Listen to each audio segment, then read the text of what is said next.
This is why people don't take you seriously. There is someone in your life who is incredibly smart, maybe even more qualified than others around them, but for some reason, nobody listens to them. Nobody takes them seriously. And the painful part is, that person might be you. Not because you lack intelligence, not because your ideas are bad, but because of something much more subtle, something happening beneath the surface of every conversation, every interaction, every room you walk into. Today, we are going to break down exactly why this happens, and more importantly, what it reveals about human psychology that most people never figure out. Point 1. You are leaking uncertainty. Here is something most people don't realize. The human brain makes a judgment about your credibility within the first few seconds of hearing you speak, not based on what you say, but how you say it.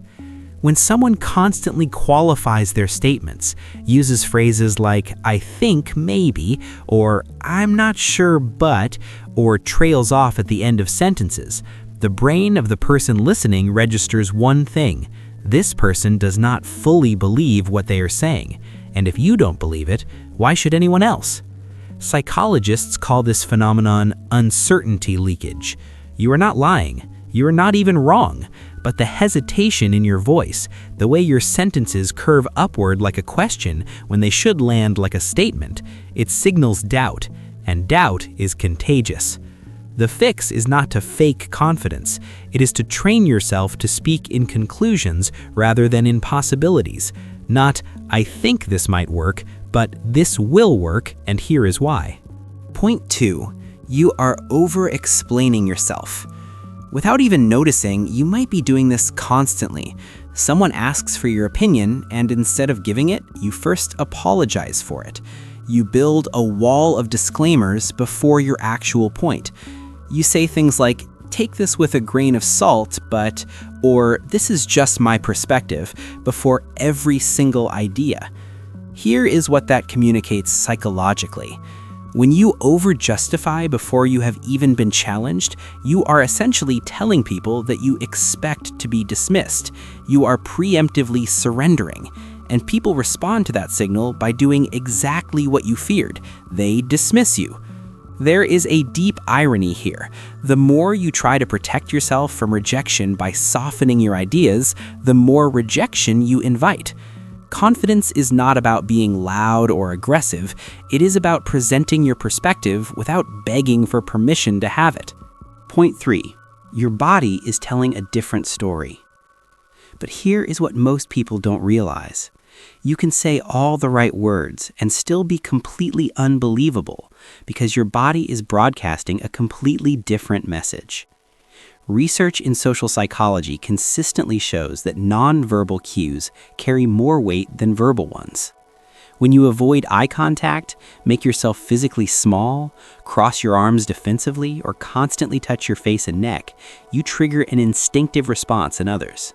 Their nervous system reads these signals and registers, "This person is not sure of themselves. This person is uncertain. This person is not safe to follow." It sounds primitive because it is. These are ancient social mechanisms. Our ancestors needed to quickly identify who was confident and capable and who was not. Those instincts are still running in every person you interact with.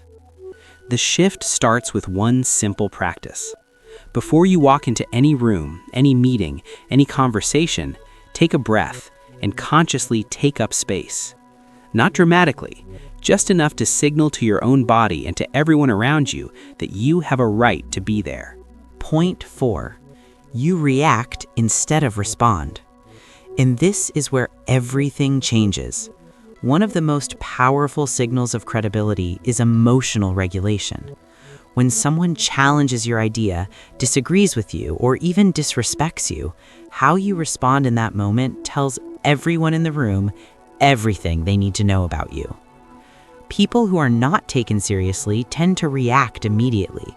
They get defensive, they raise their voice slightly, they rush to explain themselves, and without meaning to, they hand their power over to whoever provoked them. The people who command respect do something different. They pause, they consider, They respond from a place of calm rather than from a place of threat. That pause, even just 2 or 3 seconds, communicates something profound. It says, I am not rattled. I do not need to defend myself. I am secure enough to think before I speak. Psychology calls this the power of non-reactivity. And in a world where everyone is constantly reacting to everything, someone who pauses becomes the most powerful person in the room. Point 5. You are inconsistent. Here is the one that is hardest to hear.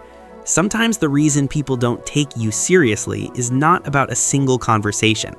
It is about a pattern they have observed over time. You say you will do something, and then you don't. You set a boundary, and then you walk it back. You express a strong opinion one day and abandon it the next time someone pushes back. What people are doing, constantly and unconsciously, is measuring the distance between your words and your actions. And when that gap is wide, trust collapses. Credibility is not built in moments. It is built through repetition, through being the person who does what they said they would do, even in small things, especially in small things. The aha moment. Here is the deeper truth underneath all of this. Not being taken seriously is rarely about other people. It is a reflection of how seriously you take yourself. Every habit we talked about, the hedging, the over-explaining, the physical shrinking, the reactivity, the inconsistency, they all point to the same root. Somewhere along the way, you started treating your own thoughts, your own presence, your own word as less than fully valid, and the world simply agreed with you. The moment you stop asking for permission to be credible, the moment you start showing up as someone who already believes in what they are saying, something shifts. People feel it before you even say a word. Conclusion. Taking yourself seriously is not arrogance. It is the foundation everything else is built on. Speak in conclusions.